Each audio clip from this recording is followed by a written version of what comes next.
जिसके बाद ईरान के मिनिस्टर्स ने मिलकर खुमैनी के बाद अपना नया लीडर चूज किया, आयतुल्ला खुमैनी का स्टूडेंट आयतुल्ला अली खामनाई, जो आज तक ईरान का सुप्रीम लीडर है। इराक के साथ जंग खत्म होने के बाद ईरान के लीडर्स को समझ आ गया कि अब अमेरिका और इजराइल उनका पीछे कभी नहीं छोड़ेंगे जब तक ईरान के पास अपना खुद का एटम बम ना हो। लेकिन अब मसला यह था कि एटम बम बनाना कोई आसान काम नहीं है, यह एक बहुत मुश्किल टेक्नोलॉजी है और उस वक्त कोई भी ईरान को यह टेक्नोलॉजी देने के लिए तैयार नहीं। इस्लामिक कंट्रीज पाकिस्तान ने अपना पहला एटम बम बनाया। Pakistan today successful conduct 5 nuclear test. Pakistan का एटम बम बढ़ाने के बाद अब्दुल कादिर खान बहुत ही सीक्रेटली ईरान को एटम बम बनाने की सेंट्रीफ्यूज टेक्नोलॉजी भेजने लगा। एटम बम बनाने के लिए सेंट्रीफ्यूज मशीन सबसे इम्पोर्टेंट चीज है, जो आसान अल्फाज में बिल्कुल एक वॉशिंग मशीन की तरह घूमता रहता है, लेकिन इसमें कपड़े के बजाय यूरेनियम डाला जाता है। अगर इस मशीन में यूरेनियम थोड़ी देर के लिए रखा जाए 5% तो उसे बिजली बनती है, लेकिन अगर यूरेनियम को बहुत देर तक इस मशीन में रखा जाए और घुमाया जाए तो 90% उसे एटम बम बनता है। ईरान पाकिस्तान की इस टेक्नोलॉजी को यूज करके बहुत तेजी से न्यूक्लियर पॉइंट बनाने लगा, लेकिन जैसे ही ईरान ने यह सब कुछ करना शुरू किया, अमेरिका को किसी तरह इस सब की खबर मिल गई। अब पाकिस्तान का एटम बम तो अमेरिका को फिर भी किसी हद तक कबूल था, क्योंकि पाकिस्तान अमेरिका का बहुत ही वफादार मुल्क है हमें अपनी कौम का पेट पालना और पाकिस्तान चाहे जो भी हो जाए अमेरिका के खिलाफ कभी नहीं जाता, क्योंकि पाकिस्तान और अमेरिका बहुत ही पुराने दोस्त हैं। लेकिन ईरान पाकिस्तान से बिल्कुल अपोजिट बार बार अमेरिका की आंखों में आंखें डालकर उसे धमकियां देता था। इसलिए जैसे ही अमेरिका को ईरान के इस प्रोजेक्ट का पता चला, अमेरिका का प्रेसिडेंट पूरी दुनिया के सामने आया और उसने अपनी स्पीच में कहा कि दुनिया में कुछ ऐसे मुल्क हैं जो अपने लिए केमिकल और एटम बम बनाना चाहते हैं। एक इराक का सद्दाम हुसैन और दूसरा ईरान का खामनाई, जिसका आज पूरी दुनिया को पता है कि यह एक बहुत बड़ा झूठ है। जॉर्ज बुश की इस स्पीच के कुछ ही अरसे बाद अमेरिका ने सद्दाम हुसैन पर हमला कर दिया और इराक में हजारों लोगों को मारकर सद्दाम हुसैन की हुकूमत खत्म कर दी। सद्दाम हुसैन की हुकूमत को इतनी आसानी से तोड़ने के बाद अमेरिका को इस बात का पता चल गया कि वो दुनिया में किसी भी मुल्क पर झूठा इल्जाम लगाकर उस पर हमला कर सकता है।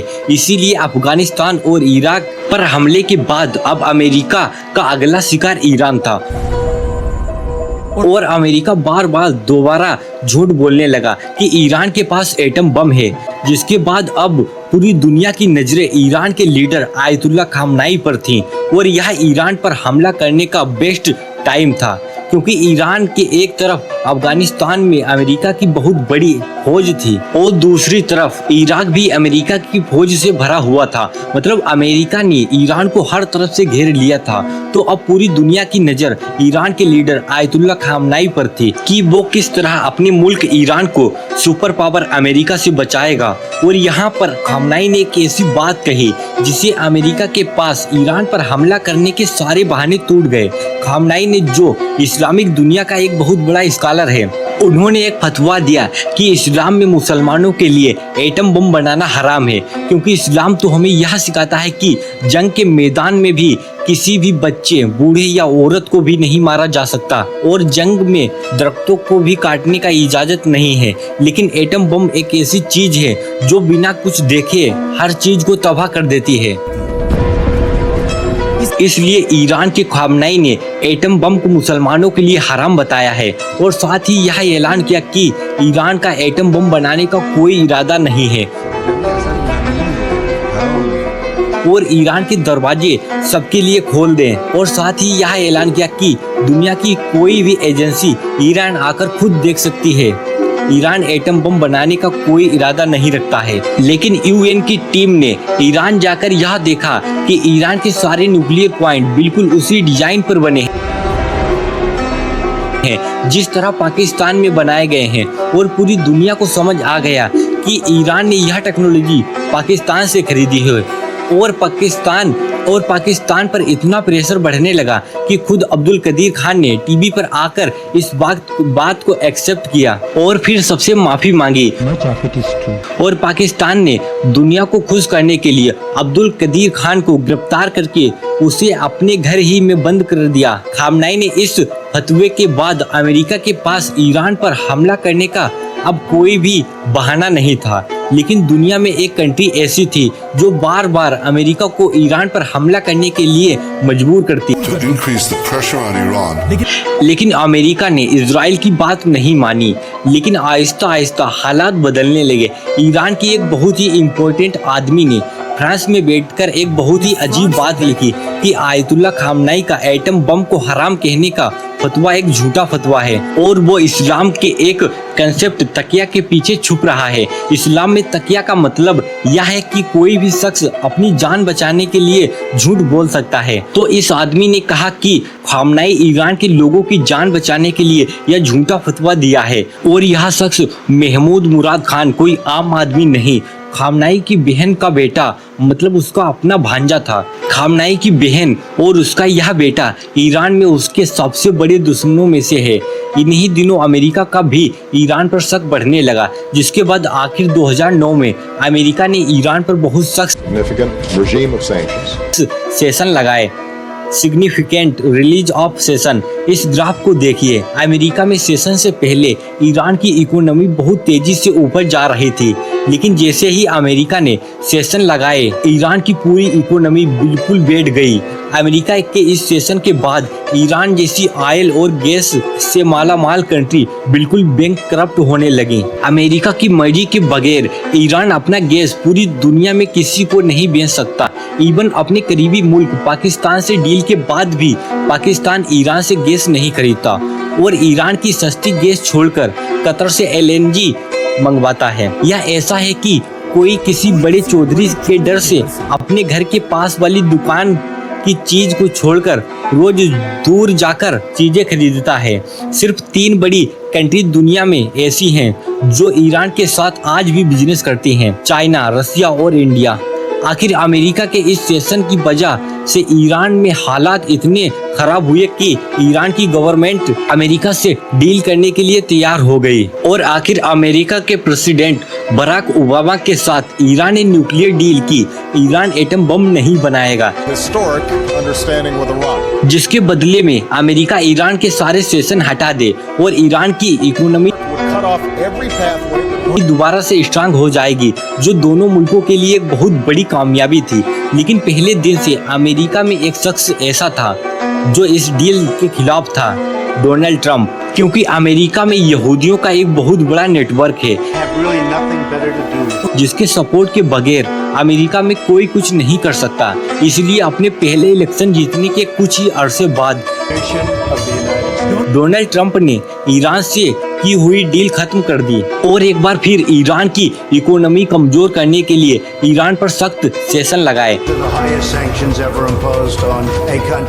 जिससे ईरान की इकोनॉमी एक बार फिर तेजी से गिरने लगी। लेकिन ऑफ कोर्स ईरान भी ईरान है, वो बाकी मुसलमान दुनिया की तरह डर कर खामोश रहने वाला नहीं था। जैसे ही ट्रंप ने ईरान पर पाबंदियां लगाई, ईरान ने अपना न्यूक्लियर प्रोग्राम दोबारा शुरू किया।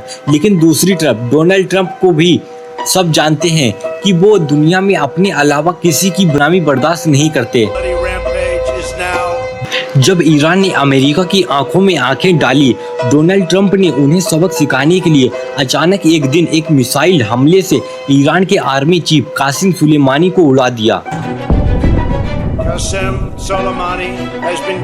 ये ईरान और उसकी आवाम के लिए बहुत ही बेइज्जती की बात थी।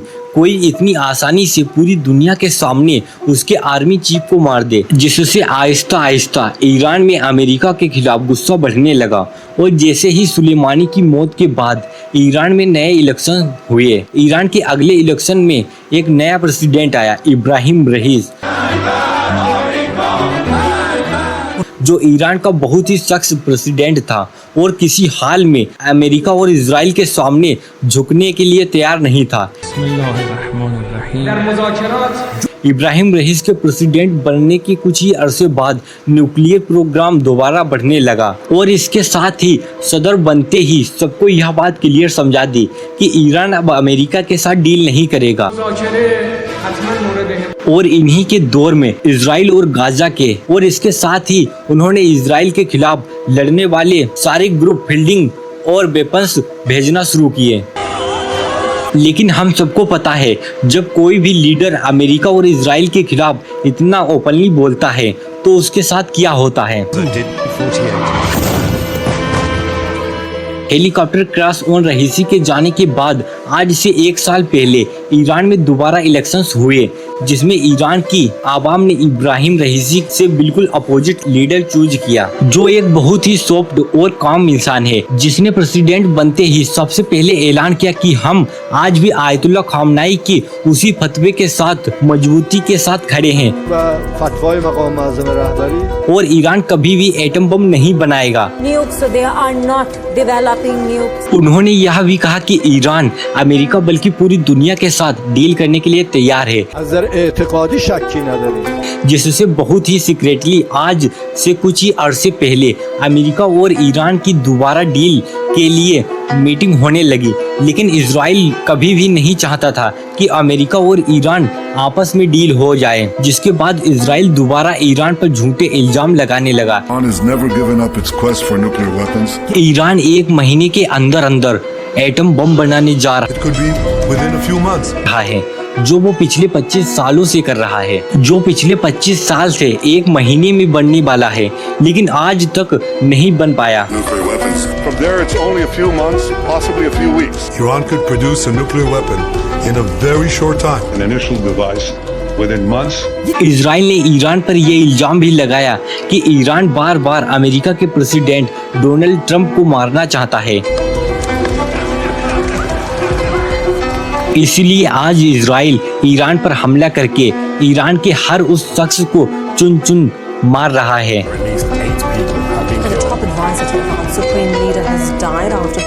टॉप एडवाइजर सुप्रीम लीडर जो अमेरिका के साथ डील करना चाहते हैं और इन हमलों से इजराइल यही कोशिश कर रहा है कि किसी तरह ईरान गुस्से में आकर कोई ऐसा गलत कदम उठाए जिसे सुपर पावर अमेरिका ईरान पर हमला कर दे और आज से बहुत साल पहले बनने वाली आयतुल्लाह खुमैनी की हुकूमत टूट जाए।